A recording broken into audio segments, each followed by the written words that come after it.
بسم اللہ الرحمن الرحیم ایاک نعبد و ایاک نستعین۔ میرے پاکستانیوں، میں آج اپنی ساری قوم کو سمجھانا چاہتا ہوں کہ کیوں ہم اس جگہ پہ پہنچ گئے کہ ہم جیل بھرو تحریک کا آغاز کرنا چاہتے ہیں۔ اس کی کیا وجہ ہے؟ دیکھیں، ساری دنیا میں قومیں کسی قانون کے تحت چلتی ہیں۔ قانون کیا ہوتا ہے؟ وہ آئین فیصلہ کرتا ہے کہ کیا قانون میں جائز ہے اور کون سی چیز ناجائز ہے۔ جب سے یہ امپورٹڈ حکومت آئی ہے، اس ملک کے آئین اور قانون کی دھجیاں اڑائی گئی ہیں۔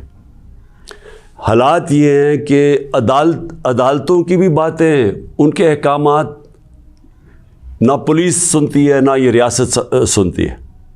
میں آپ کو مثال دیتا ہوں کہ ابھی حال ہی میں جب یہ امپورٹڈ حکومت بھاگ رہی تھی اسلام آباد کے لوکل گورنمنٹ الیکشن سے، تو عدالت نے کہا کہ فوری طور پہ ڈیٹ دو، بلکہ انہوں نے تو کہا کہ 48 گھنٹے میں کرواؤ۔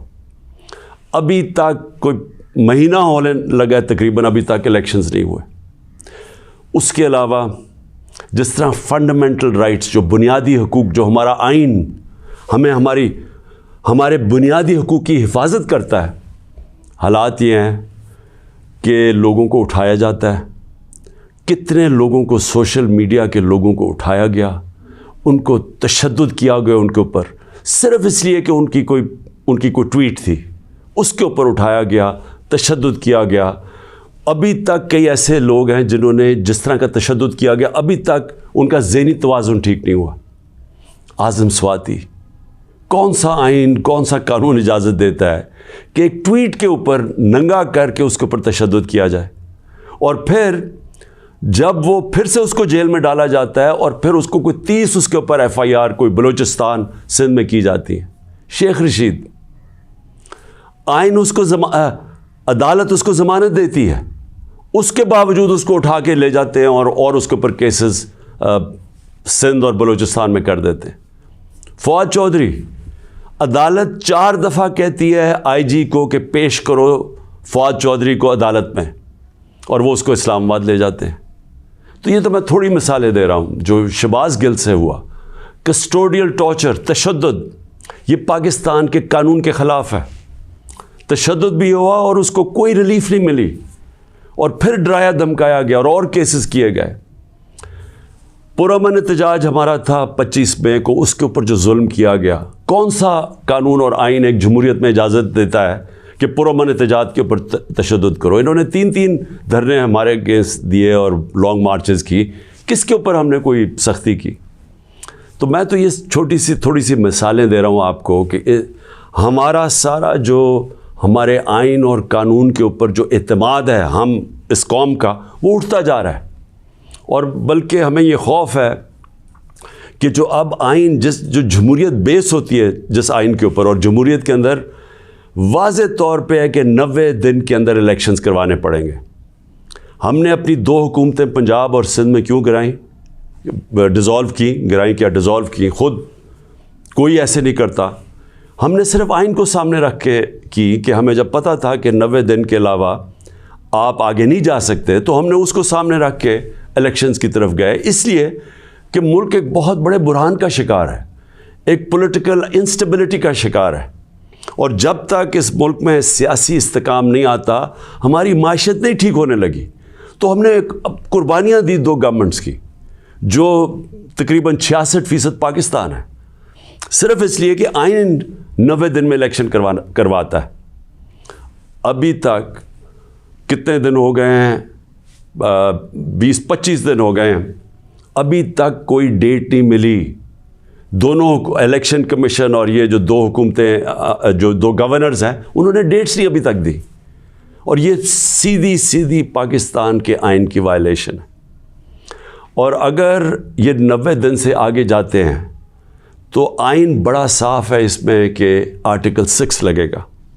یہ ساری قوم اب دیکھ رہی ہے پاکستان کی عدالتوں کی طرف، اور میں یہ واضح کرنا چاہتا ہوں، یہ وہ پاکستان میں وقت آ گیا جو جسٹس منیر مومنٹ ہم کہتے ہیں، کہ ایک دفعہ ڈاکٹرن آف نیسیسٹی کے تحت ہماری جو اس قوم کا ڈاؤن سلائڈ شروع ہوا ہے، جو نچلا سفر شروع ہوا ہے، وہ جو فیصلہ تھا کہ ڈاکٹرن آف نیسیسٹی کے تحت آئین کو پیچھے ہٹا کے ہم نے طاقت کے ساتھ ہماری عدالتیں گئی.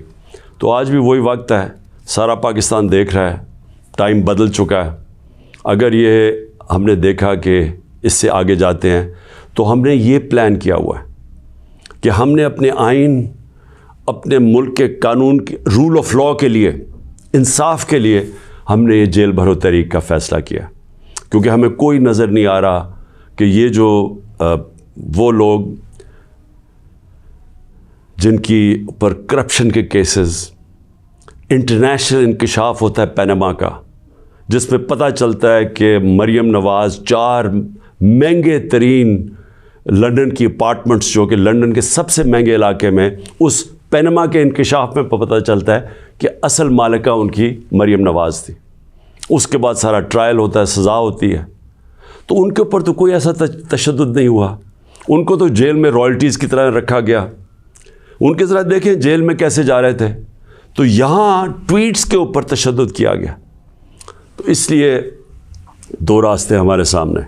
ایک راستہ یہ ہے کہ ہم توڑ پھوڑ کریں, انتشار پھیلے گا ملک میں, سڑکیں بند کریں,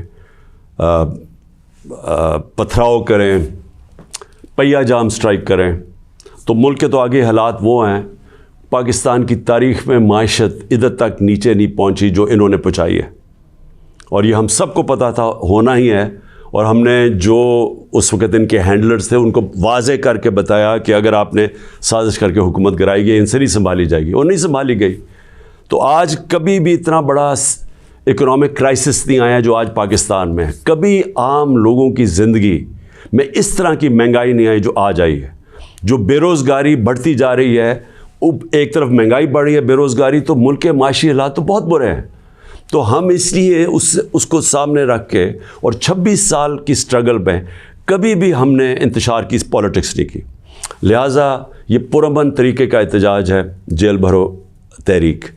میں آج اپنے سارے کارکنوں کو, بلکہ میں تو پاکستانی عوام کو بھی یہ کہتا ہوں کہ یہ اس وقت آپ پالیٹکس نہیں کر رہے ہیں, آپ اپنے ملک کے لیے جہاد لڑ رہے ہیں, حقیقی آزادی کی جنگ لڑ رہے ہیں.